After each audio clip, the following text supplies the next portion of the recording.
It was one of those quiet Saturday mornings that felt too peaceful to trust. Sunlight slipped through the curtains, dancing across the floor, while I flipped through the usual pile of bills and flyers. My coffee was still warm when I noticed it. A brown envelope, unmarked, slipped under the door. No return address. Just my name, written in uneven handwriting that sent a small chill down my spine. For some reason, it felt deliberate. I remember standing there just staring at it, as if the paper itself could bite. Curiosity won. I slid a finger under the flap and pulled out a single photograph. My heart seemed to stop mid-beat. There was Evan, my husband, holding another woman's hand, sunlight on their faces, both smiling like they were the only two people in the world. My breath caught. I felt my fingers go weak. The room started to spin, but I couldn't look away. I wanted to believe it was old, a mistake, some cruel joke, but the jacket he wore was the one I'd ironed last week. Every detail screamed now. Just then, the door creaked open and Evan walked in, fixing his tie, humming like everything was normal. My heart hammered in my chest, but my face stayed still. "Morning, honey. You look like you've seen a ghost," he said, smiling the same smile from the photo, the one that now felt like a blade. My throat tightened, but somehow I found my voice. "Something like that," I managed, forcing a small laugh. "Rough night's sleep." He leaned down, kissed my cheek, and I swear I could still smell her perfume on his collar. Soft, floral, unfamiliar. My stomach turned, but I stayed still. He grabbed his keys, whistling under his breath like a man without a care in the world. "Dinner tonight?" he asked. "I'll be home late. Big meeting." I nodded automatically, the lie landing heavier than usual. "Of course," I said. "You're always so busy lately." When the door shut behind him, the silence felt deafening, like the house itself was holding its breath. I stood there, photo in hand, until my knees almost gave out. That's when it hit me. This wasn't random. Someone wanted me to see. Someone wanted me to know. But why now? My mind raced through possibilities: a jealous ex, a colleague, or maybe the woman herself. My heart thudded against my ribs, torn between rage and disbelief. I looked down at the photo again, tracing Evan's smile with my thumb, and realized something terrifying. The man I thought I knew had been a stranger all along.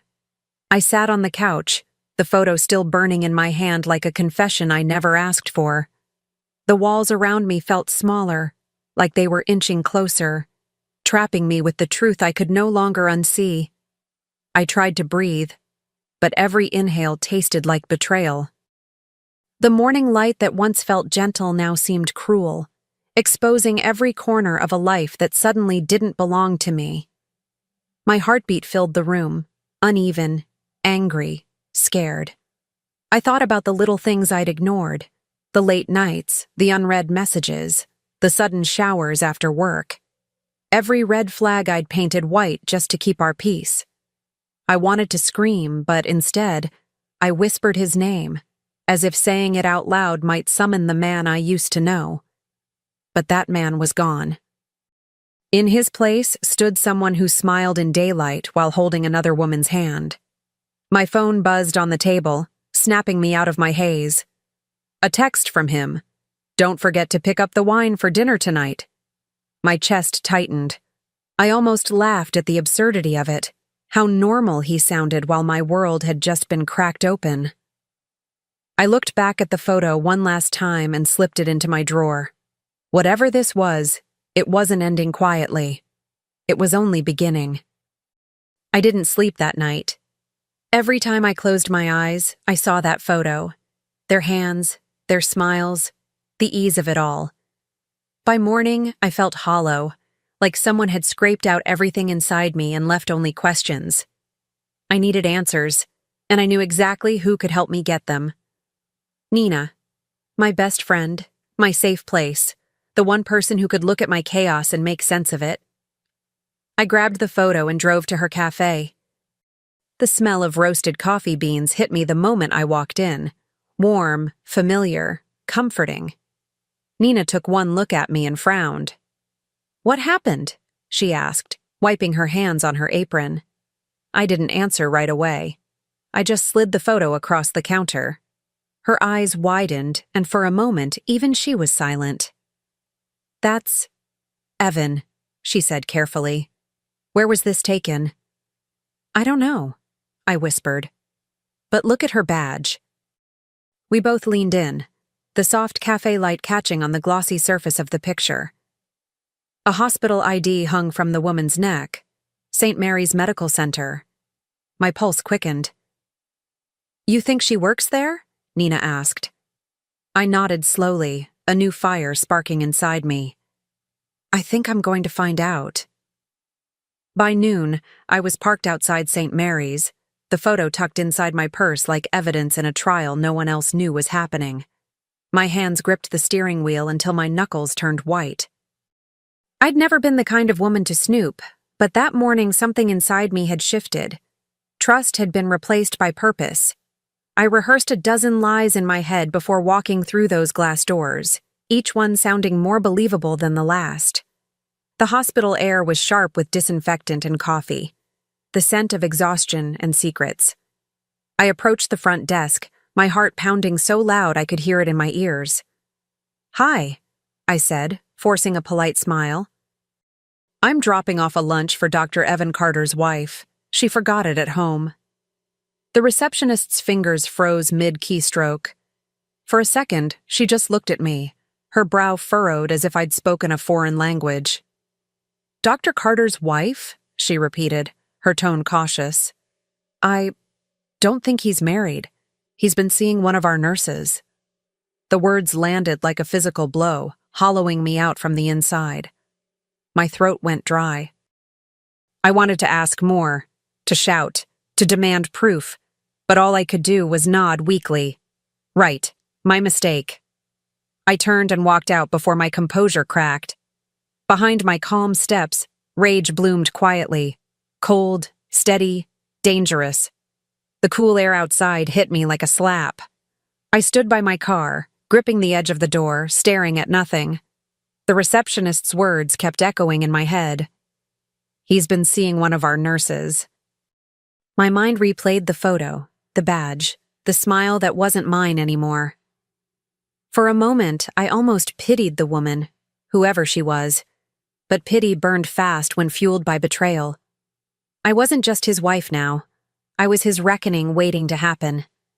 Driving home, I couldn't decide what hurt more, his lies or the ease with which he told them. The man who once couldn't sleep without me by his side now spent nights in someone else's arms, under sterile hospital lights. My grip on the steering wheel tightened until my fingers ached. Every red light felt like a test of control. I wasn't ready to confront him. Not yet. I needed to know everything first. That night, as the house sat in silence, I spread the photo across the table under the warm kitchen light. My reflection stared back at me from the glossy paper. Eyes wide, heart broken, but not defeated. Someone had sent this to me for a reason. Maybe to hurt me, maybe to save me. Either way, I wasn't done. If Evan thought I'd crumble quietly, he had no idea who he married. By the time Evan came home that night, I'd replayed every lie in my head until I could taste the bitterness of them. He walked in humming, setting his briefcase on the counter like a man who had nothing to hide. "You're quiet," he said, loosening his tie. "Something wrong?" I forced a smile, that same rehearsed expression I'd worn for years. "You tell me," I replied softly. "How was your meeting?" He hesitated, just for a second, but I caught it. "Long. Stressful. Why?" I leaned back against the counter, folding my arms, pretending to be casual. "Because I got mail today, from someone who knows you better than I do." His eyes flicked toward me, then to my hand as I slid the photo across the counter. The air between us changed instantly, heavy, sharp, almost electric. He stared at the picture, then let out a nervous laugh. "Oh, come on, Laura. That's nothing. She's just a friend from work." His voice was calm, but his hand twitched, a small tell I'd learned to recognize years ago. "Friends don't hold hands like lovers, Evan," I said quietly. For the first time, he didn't have a quick answer. His mask slipped, just slightly, but enough for me to see the man hiding underneath. His jaw tightened. "Stop being paranoid," he snapped, his voice rising like a storm breaking. "You've always been jealous." I almost laughed, the kind of hollow laugh that comes from disbelief more than humor. "Jealous?" I said, keeping my tone calm even. "No, Evan. I'm observant. There's a difference." He ran a hand through his hair, pacing, muttering something about me ruining a good thing. The irony stung. He had already done that.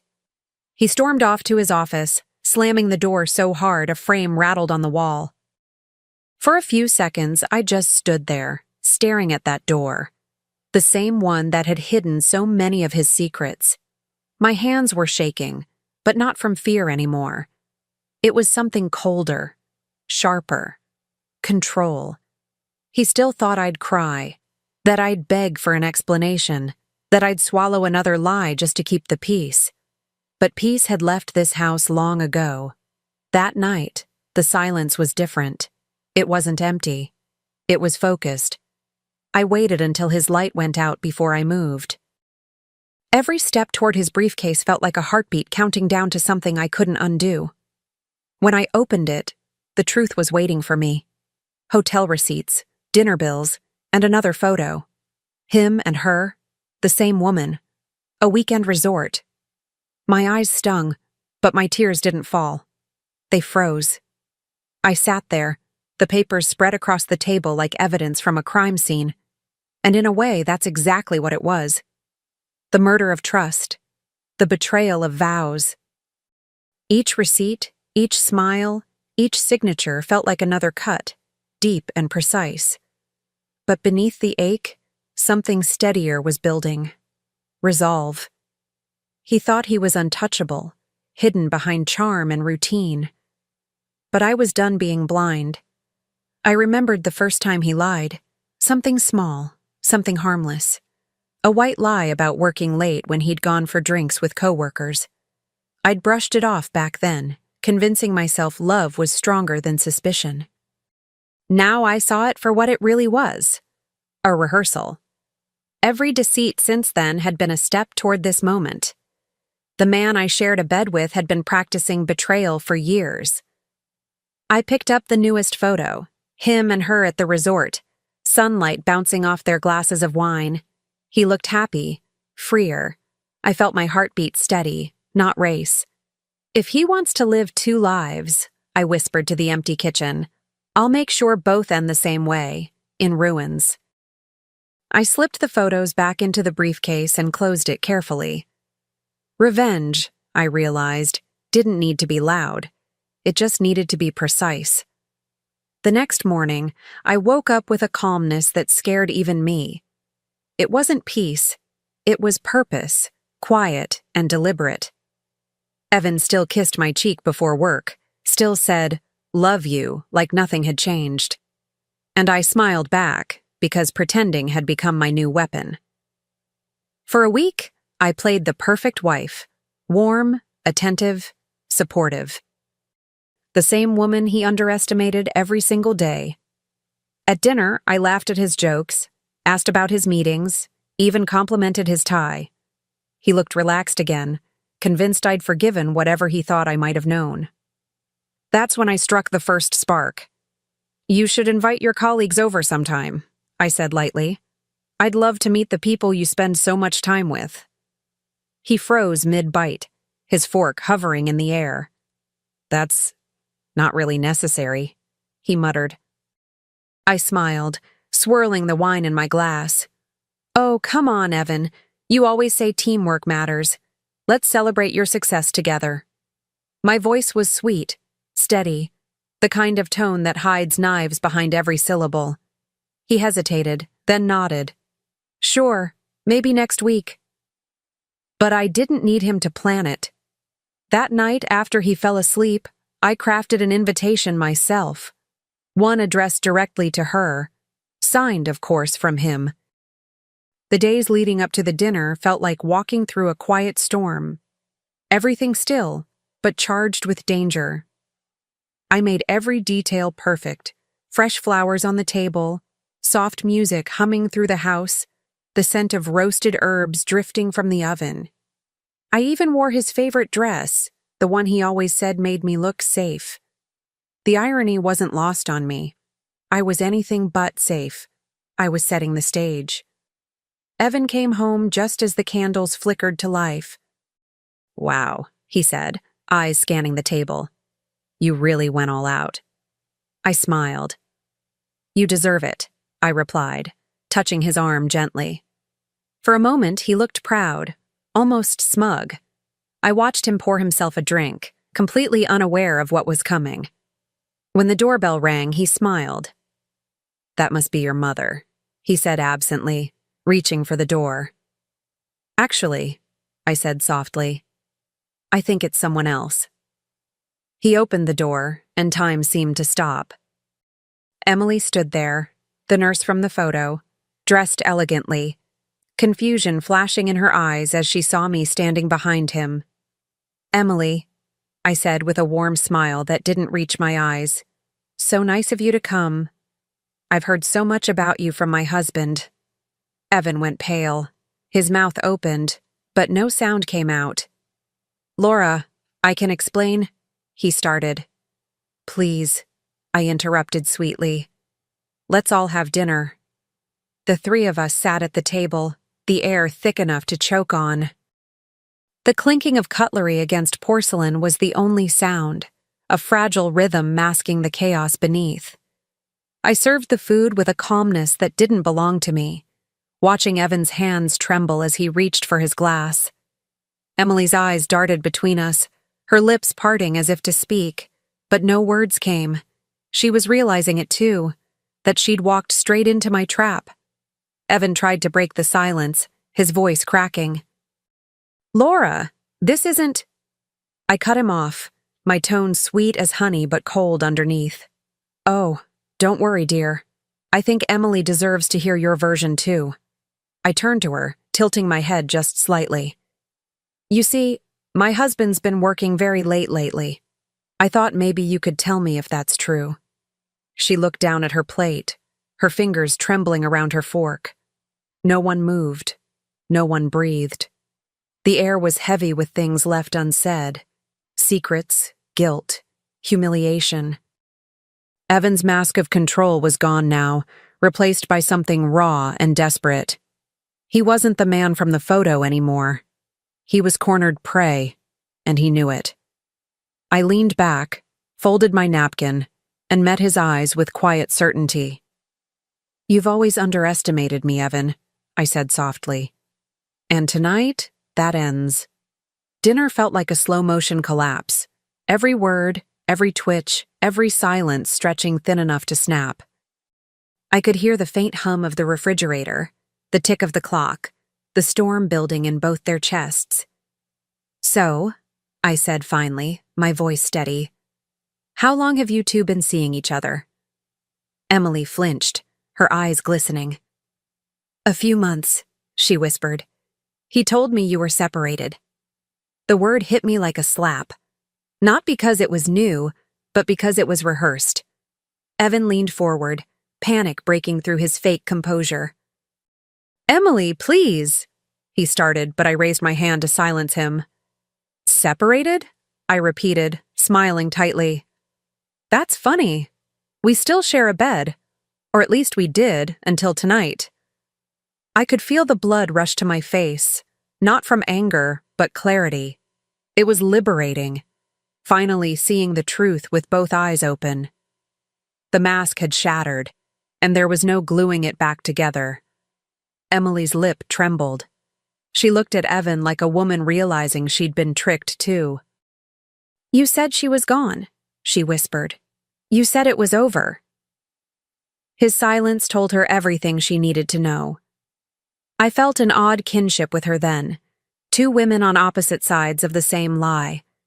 But pity didn't erase pain, and truth didn't erase betrayal. "He lies to everyone," I said softly. "But he forgot who taught him how." Evan's chair scraped against the floor as he stood, desperate now. "Laura, stop this!" he barked, trying to reclaim control, but the power had already shifted. I stayed seated, calm, my eyes never leaving his. "Why? Afraid of the truth?" I asked quietly. "You've been performing for months, Evan. I just gave you an audience." He glanced at Emily, but she wouldn't meet his eyes. The shame on her face said more than either of them could. I reached for my phone, my fingers steady, and tapped the screen. "You see," I said, "I recorded our last argument. The one where you said I wouldn't understand if I knew everything." I pressed play. His own voice filled the room, angry, defensive, and cruel. Every syllable twisted the knife a little deeper. Emily covered her mouth, tears spilling down her cheeks. Evan's face drained of color. He was trapped in the sound of his own betrayal. When the recording ended, silence wrapped around us like a verdict. "Now you both know the truth," I said softly. "You can have each other, and the consequences." I stood, folded my napkin neatly beside my plate, and walked toward the door. Neither of them spoke.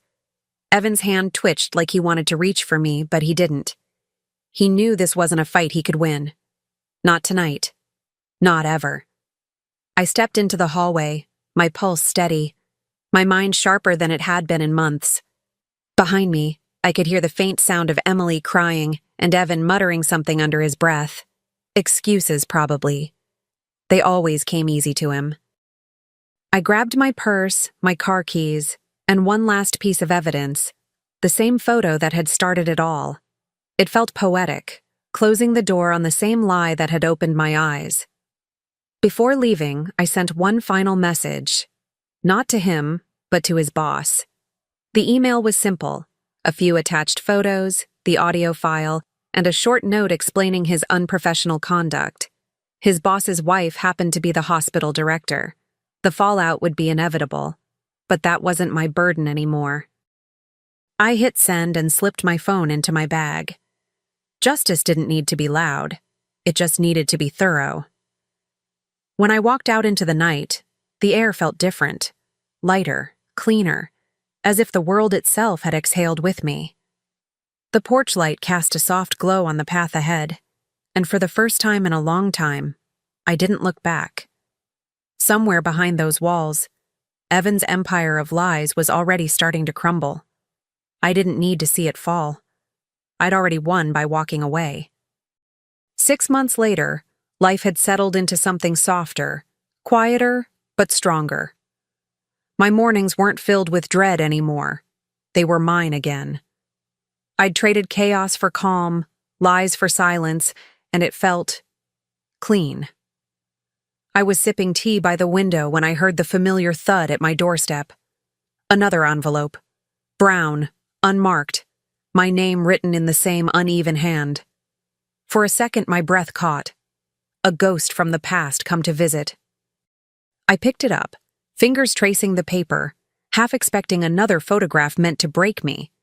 But this time, when I opened it, there was no betrayal, just validation. Inside was a newspaper clipping. Local doctor loses license amid scandal. I stared at the headline for a long time, a faint smile tugging at my lips. There it was, the ending he'd written for himself, signed by his own deceit. I reached into my drawer and pulled out the photo, the one of him and Emily holding hands in the sunlight. I slipped it into the envelope beside the clipping and grabbed a pen. My handwriting was steady now, confident. I wrote one simple line. "You kept your secrets in the dark, Evan. I just brought them into the light." Then I sealed it shut, walked to the mailbox, and sent it back to where it belonged. As I dropped the envelope into the mailbox, I felt an odd calm settle over me. Not triumph, exactly, but peace. The kind that comes after surviving a storm you thought would never end. The street was quiet, the air crisp with the scent of rain that hadn't fallen yet. I tilted my head toward the sky, feeling the sun warm my face. It wasn't forgiveness I felt. It was freedom, the pure, unshakable kind that no one can take back. Walking home, I passed the coffee shop where Nina and I had once sat, piecing together the first clues of his betrayal. I smiled, remembering her words. "You'll know what to do when it's time." She'd been right. Back then, I'd been trembling, uncertain. Now, every step felt deliberate, every breath steady. I didn't need revenge anymore. I'd already reclaimed something far more valuable: myself. When I reached my porch, the sun was setting, painting the world in gold. I stood there for a while, watching the light spill across the horizon. My story hadn't ended in anger. It had ended in clarity. The woman who once waited by the window for a husband's lies was gone. In her place stood someone new, wiser, calmer, unbreakable. And for the first time in years, I finally felt at home. Later that night, I sat on the porch steps with a blanket around my shoulders, listening to the world settle into silence. The cicadas hummed, the wind brushed through the trees, and somewhere in the distance, a dog barked. Ordinary sounds that once meant nothing, now grounding me in peace. Healing, I realized, doesn't arrive all at once. It creeps in quietly, moment by moment, until one day you wake up and realize you've survived. I thought of the woman in the photograph. Not Emily, but me. The version of myself who smiled without knowing she was standing in the shadow of a lie. I wanted to tell her it would be okay, that pain has an expiration date, and that truth, though cruel, is the most powerful kind of liberation. That woman had been naive, yes, but she was also strong enough to rise from the ashes of deception and start again. As the last light faded, I whispered a quiet goodbye. Not to Evan, not even to the past, but to the version of myself who once settled for less than honesty. The night was cool, the stars steady above me. Tomorrow would be different, a blank page waiting to be written by a woman who finally remembered her worth. I closed my eyes, breathed deeply, and smiled. The dawn after deceit had finally arrived.